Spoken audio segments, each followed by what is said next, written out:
Mga master, okay lang bang? Huwag niyong skip ang mga ads sa aking mga video kung okay lang mga master. Salamat sa solid na suporta po. Yon, what's up mga masters? Nandito na naman tayo sa panibagong araw, panibagong kabanata na naman ang pagsasama-samahan natin ngayon guys.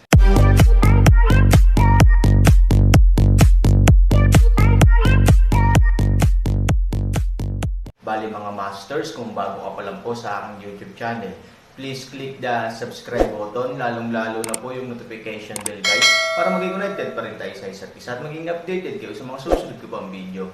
Bali mga masters, bago natin umpisahan ng kwento ay mag-shoutout po muna tayo para sa mga solid nating tagapakinig. Shoutout kay Randy Terencio at shoutout kay JM Mangilog. Yun na nga mga masters, no? Bali hindi na ito patagalin. In 3, 2, 1, let's go! Matapos marinig ang mga salita ni Aaron, ang halimaw sa lupa at ang halimaw ng tubig ay halos hindi sinasadyang nagsimula ng direkta. Bagamat nag-aatubili sila, kinailangan nilang itaas ang kanilang mga kamay at gumawa ng defensive posture sa oras na ito. Bahagyang natigilan si Aaron, ngumiti ng mapait at umiling, nagkamali kayong dalawa. Ang sinabi ko ay maglaro, hindi ito. Sumimangot ang halimaw ng tubig, anong ibig mong sabihin? Madali lang, maglaro tayo sa mesa ng sugal. Ngumiti si Aaron. Nang magkatinginan ang dalawang halimaw, hindi nila naintindihan ang ginagawa ng Aaron. Mesa sa pagsusugal. Nasaan ang mesa ng pagsusugal? Ano ang pinagpustahan mo? Natarante sila. Hindi ka ba pumapagit na sa akin at sa Diyos ng araw? Kapag nanalo ako, ang halimaw na inagaw mo ang magiging bargaining chip sa pagitan mo at sa akin. Kapag natalo ako, ang hayop ko ang magiging ebidensya ng iyong tagumpay sa harap ng Diyos ng araw. Laruin natin ito, bulong ni Aaron. Pagkatapos ng lahat, ang halimaw sa lupa at ang halimaw sa tubig ay labis na napahiya. Ang gusto nilang gawin ay ganap na nakikita ng Aaron. Parang nakasuot ng tambak na damit ngunit direktang nakikita ng iba. Yung tipong awkwardness, yung ganong discomfort, halos umabot sa sukdulan. Sa partikular, ang mga bagay na ito ay medyo mapagmataas at mapagmataas na, mga Diyos, sa kanilang mga mata. Nakakahiya na kaya mong maghukay ng 3 kwarto at 1 sala sa lugar. Kami, hindi namin alam ang sinasabi mo. Matagal na nagpaikot-ikot ang dalawang tao at tuluyang bumagsak. Ito ay isa pang pamilyar na pangungusap. Hindi umimik si Aaron, ngunit tiningnan sila ng mahinahon at hinayaan silang magkunwaring napipilitan. Talagang nakita ng Aaron ang apoy ng multo, at ang halimaw ng tubig ay nagkaroon ng showdown at hindi nagpanggap. Oo, tama ka. Talagang ganito ang plano namin. Gayunpaman, dapat mo ring malaman na maaari tayong umaban o umatras sa planong ito. Walang patay na sulok, tama lang na tumanggo ang halimaw, ngunit hindi mali na iligtas ka ng halimaw. Hindi ko hinihiling na palayain ang aking hayop. Nakita ko lang na napakasaya mo at gustong makipaglaro sa iyo ng mas malaking laro. Makinig ka, huwag magmadaling tumanggi. Nang marinig ito ng halimaw sa lupa, dahan-dahan niyang nilapitan ang halimaw ng tubig at mamulong, parang may katotohanan ang sinabi ng bata. Hindi pa huli ang lahat para magdesisyon tayo kung anong umutot ang una niyang umutot.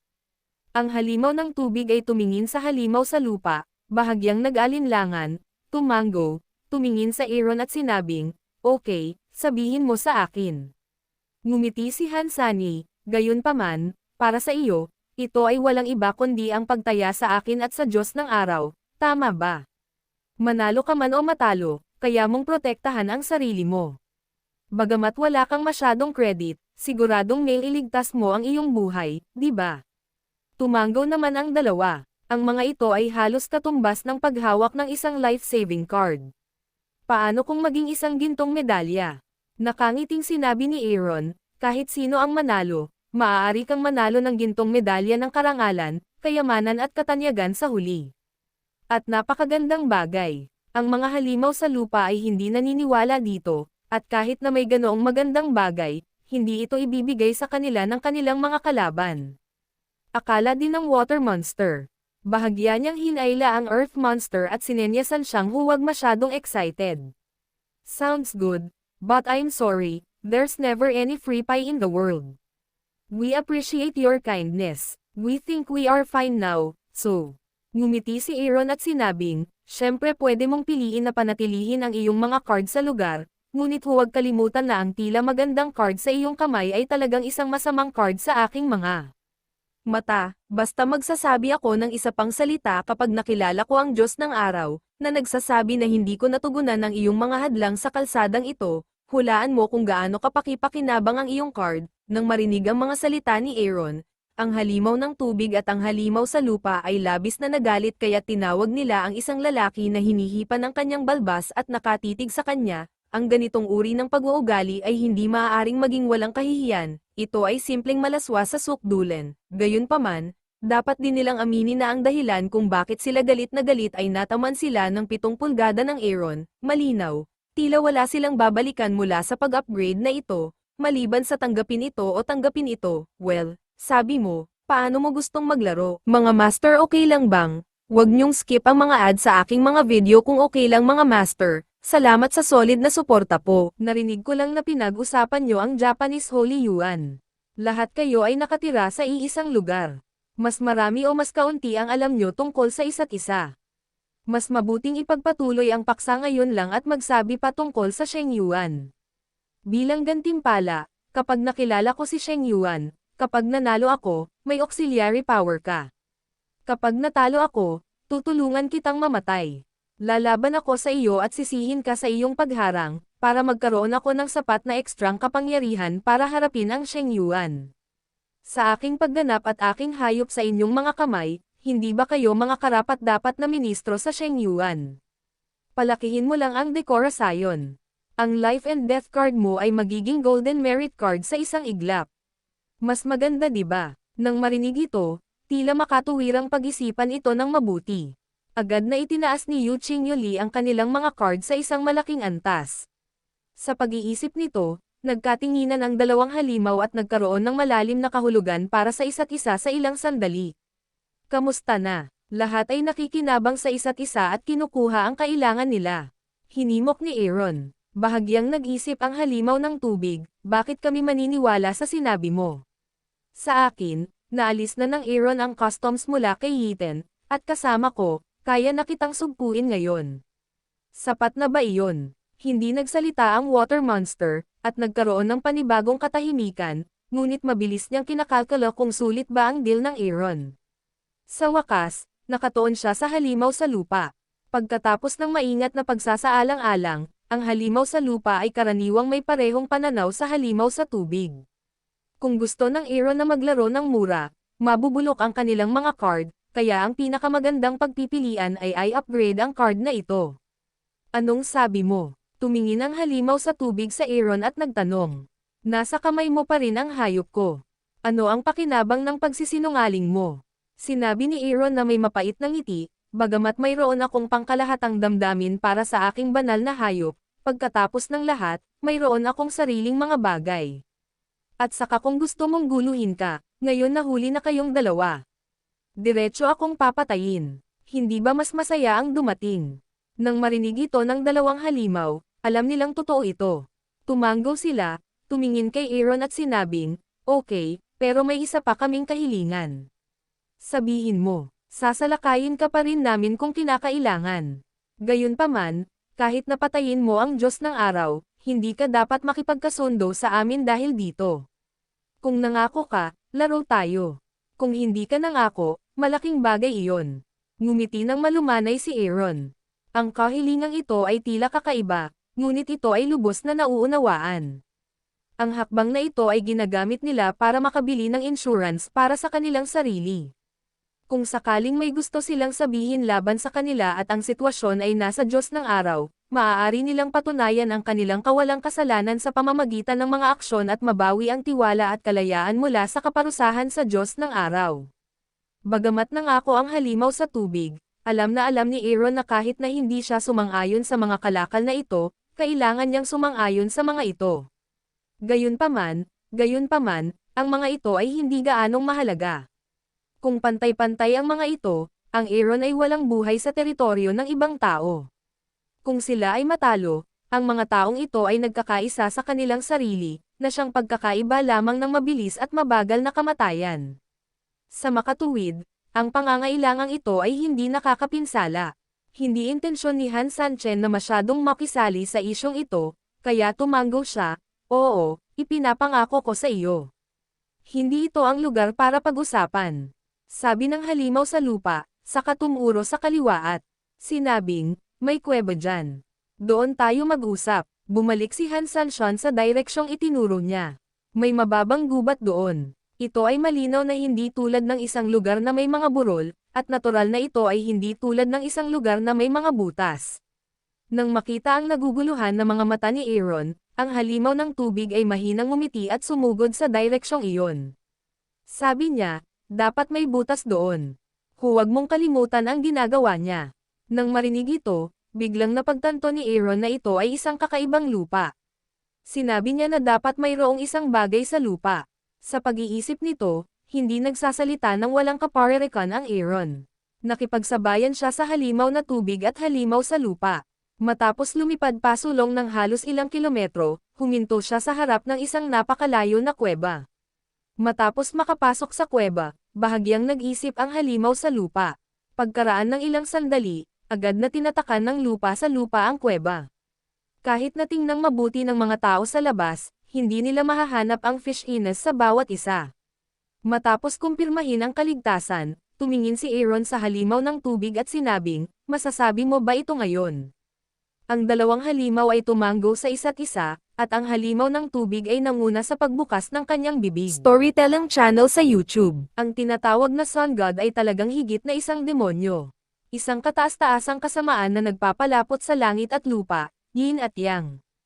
Ang lahat ng mga kaaway sa gubat ay ang kanyang pagkain, ang enerhiya na kanyang sinisipsip, at ang mas dalisay na sangkap ng kanyang magic chi. Ito ay tulad ng taong ito ay ang pundasyon ng gubat. Ginagawa niya ang lahat ng nasa gubat sa kanyang sariling gamit sa pamamagitan ng lahat ng nasa gubat. Si Sheng Yuan din ang pinakamalakas sa mga kaluluwa ng ating mga tunay na Diyos. Walang nakakaalam kung kailan siya ang tunay na Diyos, ngunit halos lahat ng pinakamataas na ranggo dito ay natagpuan na siya ay umiral na pagkatapos nilang pumasok. I've heard some rumors that he was the first true God to come here. Basically, he existed at least in the era just opened by the three true gods. It can't be any longer. Tumango rin ang halimaw sa lupa, noong kabubukas pa lamang ng panahon ng tunay na Diyos, ang aura ay higit na sagana kaysa sa ating panahon, at ang likas na kapangyarihan at paglilinang ng ating mga ninuno noong panahong iyon ay mas malakas kaysa sa atin. Sa karagdagan, siya ang unang taong naging dealer sa patay na gubat pagkatapos ng kanyang kamatayan.